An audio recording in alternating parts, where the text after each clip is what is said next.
You ever sit down to get something done?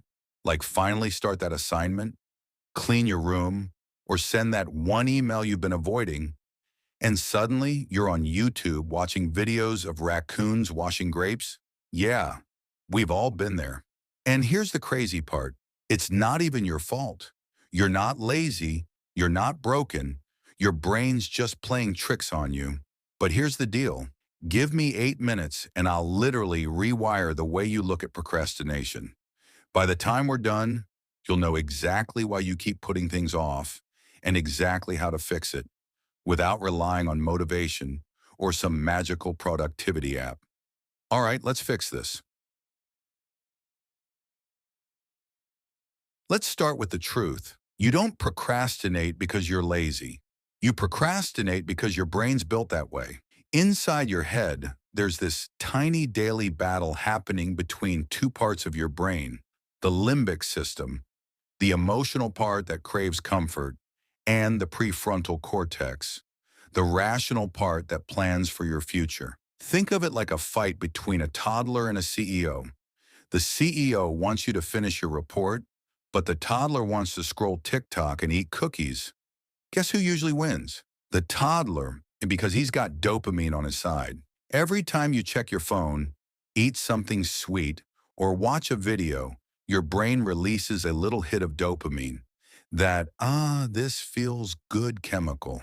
Your brain learns, hey, this easy stuff makes me happy. Let's do more of that. Meanwhile, working on your goals.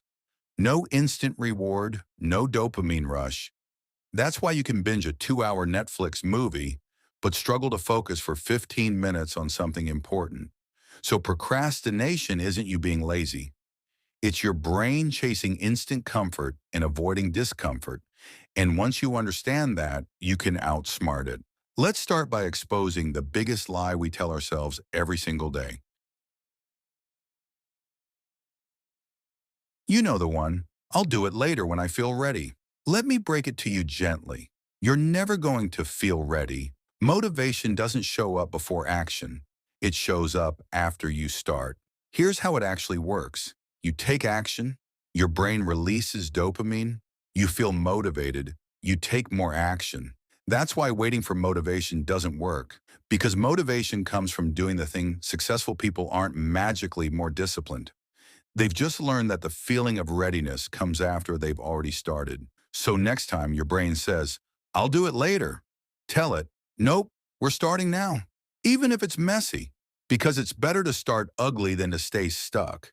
And that's where this next rule completely changes the game. Here's a little brain hack I swear by. If something takes less than 2 minutes, do it immediately. That's it. The 2-minute rule says, lower the bar so much that your brain can't say no. You don't have to go to the gym. Just put on your gym shoes. You don't have to write a whole essay. Just open the document. You don't have to meditate for 10 minutes. Just sit down and close your eyes, because the hardest part of anything is starting. Once you start, momentum takes over. Your brain shifts from, this is hard, to, oh, we're already doing it.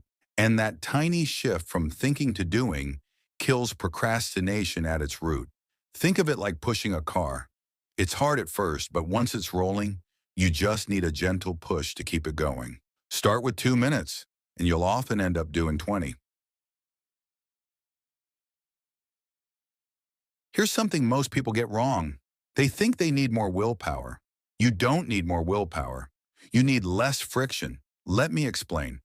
Your environment shapes your behavior way more than your motivation does. If your phone's right next to you, guess what? You'll check it. If the snacks are on your desk, you'll eat them. So make good habits easier and bad habits harder. If you want to read more, put your book on your pillow. If you want to go to the gym, sleep in your gym clothes. If you want to work, clear your desk and put your phone in another room. Make it so easy that procrastination has to work hard to stop you. Because when you remove friction, progress becomes automatic. You don't win against procrastination by forcing yourself. You win by making the right choice, the default choice. Okay, this one's fun. Your brain doesn't actually care about finishing something. It cares about feeling rewarded. That's why people get addicted to scrolling or gaming, because those tiny wins constantly give dopamine hits. So why not use that to your advantage? Start rewarding yourself for small wins. Finish a task, check it off on paper, write a paragraph, play your favorite song, study for 30 minutes, give yourself a snack or short break. You're literally teaching your brain, hey, doing hard things feels good too. Stanford neuroscientist Dr. Andrew Huberman calls this dopamine training. You train your dopamine system to associate effort, not avoidance, with reward. Once you do that, your brain starts craving progress instead of distraction. Here's something deep that most people never realize. You act in line with the story you tell yourself. If you keep saying, I'm a procrastinator, your brain believes it and behaves like it. But when you start saying, I'm someone who gets things done, everything changes. See, habits aren't about what you do. They're about who you believe you are.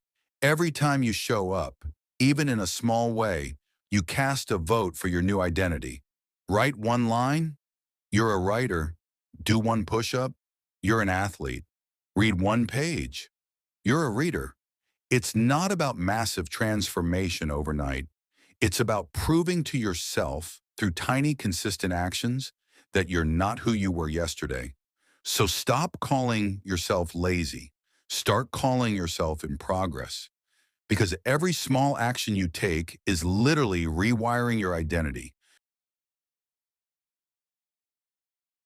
All right, quick recap of your 8-minute fix. 1.